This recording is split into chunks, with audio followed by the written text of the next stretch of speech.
Good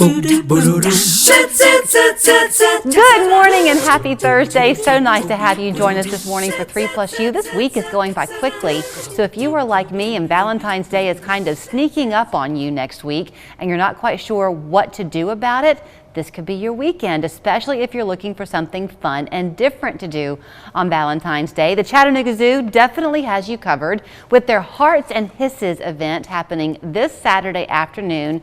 Jake Cash, Mac DeGroot join us this morning, and you know, what says Valentine's Day like a pine snake coiled up on the set, but good to see you both. Yeah, great to be here. Thank you. So y'all have done this before, Jake, right? This is not a first time event. Yeah, we've done this for a few years, the Hearts and Hisses Valentine's Day celebration. It's one of our smaller events, so it's actually free with zoo admission. So you can come, do the event, tour the whole zoo, make a whole day out of it. The event itself is from 11 to 3, and it features a lot of like keeper chats and an ambassador animal walk, which is going to be our porcupine, Tommy Prickles, as you may remember from the show, and a snake up close meet and greet. So this is Biscuit, the pine snake. It might be her. That's at 2:30 in our desert building.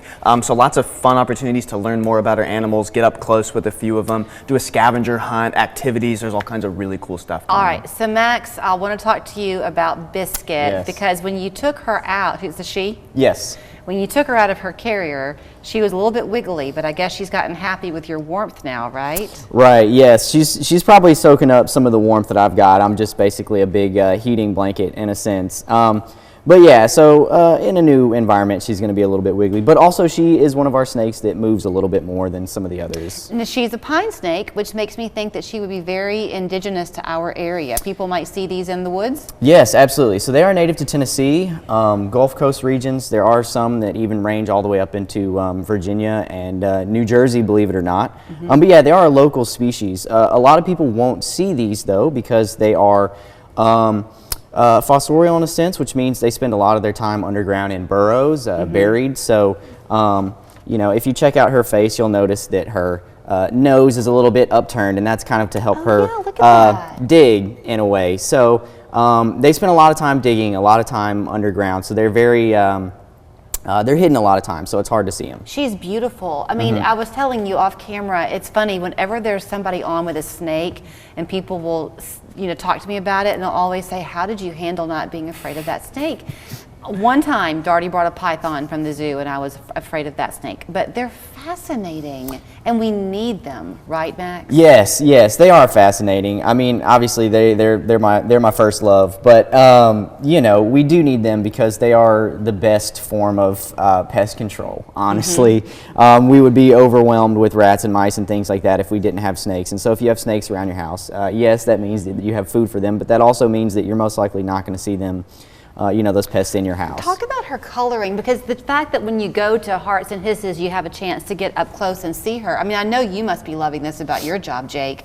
When you see these animals up close like this, it's totally different. It really is, getting up close, and the keepers do such a good job of explaining why these animals are so important and what's unique about them. The zoo actually participates in, I think I'm correct in saying, 41 SSPs, which are species survival plans. So that's a big part of Hearts and Hisses too, is looking at those like mating pairs, highlighting that, like what are we doing to actually like increase the numbers of endangered species like red pandas and giant anteaters and all this stuff. So at Hearts and Hisses, it's a great opportunity to learn more about that while also getting up close with the keepers and a few of these animals as well. Her coloring interests me because she's got like that red Georgia clay color to her a little bit underneath. What's the reason for that? Yeah, so they have this black and white. I mean, a lot of animals, it's camouflage, right, to help blend in with the environment. So you're going to find pine snakes a lot of time in sandy soils, things like that. So if you this pattern breaks up, and you get these blacks and these lighter colors, some of these reds and these browns, you're really going to blend in with the dirt, with the sandy soil.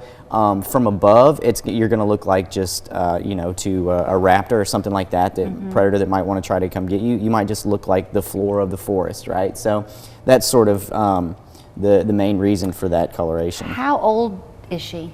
She's about 4 years old. Okay. That's fairly young? That is fairly young, yeah. So with pine snakes, you know, you can look at, 20 years old if you stay healthy. Do you visit with her on a regular basis? Does she know you? I don't know that she knows me in particular, but I mean, I do feed her every week. Every Monday afternoon, I feed her. I change her water every day and pick up after her and change her substrate and things like that. So I do spend, but so do some of my other coworkers that also work with reptiles. But they have personalities. People would not think that a snake has a personality, but they do. Yeah, they do all have personalities. It comes down to the individual.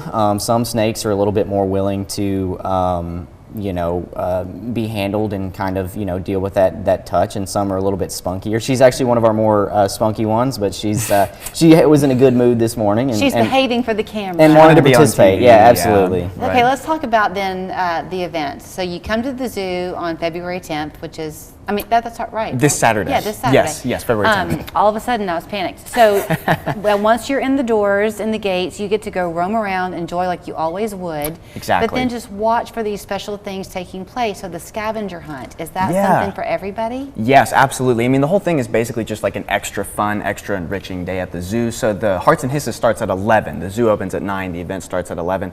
You'll see the scavenger hunt right in the entrance when you come in under our pavilion next to Wild Burger, the restaurant in there. And that takes you through the zoo, just like highlighting some of the different SSPs. Again, like I said, some of the animals that participate in that. And you get a prize at the end if you complete the scavenger hunt. We have crafts. Like I said, we have the Ambassador Animal Walk at 11:30, which is our African Cape porcupine. They're also part of an SSP, so that's kind of why we're highlighting them, the work we're doing to kind of rehabilitate that species. But it's a cool opportunity too, because like some of our ambassador animals, you don't get to see a whole lot. They come out for stuff like this. They do some of our outreach programs, but a lot of the time they're not actually on display at the zoo. Right. So that's a cool opportunity to get to come and see some of those behind the scenes people. And I bet, just like we have been enjoying this pretty weather, I bet you've seen a change in them the last few days. I bet they're loving it. Yeah, absolutely. I saw one of our coworkers like walking this tiny little turtle the other day, and there was a big crowd of people around. It's fun. The interactions are coming back. The weather's getting better. It's been fun. You might not know the answer to this, but when you're there on Saturday, can you feed the giraffes? I know you have to pay extra for that, but will you have that option on Saturday? Yeah, it's usually been just in the afternoons around 2 p.m. I want to say, but they kind of change it based on the weather. Right. We usually do giraffe feedings Wednesday through Sunday for just a small extra cost. You get the lettuce, you get to go up. George will get right in your face. George, let me tell you, George is not shy. No, he's not. Honestly, like, it's funny. If you get anywhere close to their enclosure, they're all just like looking at you because they're used to getting fed so much. But George especially, the other day I went up there and he was like right here, which was kind of surreal for me. I mean, they're just so big. And he does not take no for an answer. He does long tongues. That's too. one of the most incredible. cool experiences I've ever had, was feeding those giraffes. Yeah, well, you'll have to come back. I think I will have to come back. it's a good Maybe time. I'll come back on Saturday. You should. So is she going to take a nap on the way back? Potentially. Okay. And how long is she? Because people can't see her. Oh, people can't see her. Yeah, she's probably, we're getting to maybe about the 4 foot range. When he took her out, Jake, who was sitting right there, goes, "Oh, wow, whoa, she is kind of big." You can tell I'm in marketing and he's the zookeeper. Like, whoa. She's very beautiful. So if you come across a snake of any kind, they are there to keep our yards and everything safe. So please don't kill a snake. We need them. Absolutely. Right? Okay. Absolutely. Hearts and Hisses, you can get, if you don't have a membership to the zoo, this is a good reminder of why that might be something to consider. Right, this would be free basically with your membership because it's free with admission. Of course, And admission comes with the membership. But they always have so many fun things going on. Absolutely. So go to the zoo on Absolutely. Saturday, enjoy the Hearts and Hisses, meet an animal, and have a great date. Thank you. Awesome. Thanks, Julie. Come be a part of our family tree at Martin Boyd Christian Home, a nonprofit assisted living community. A family makes a house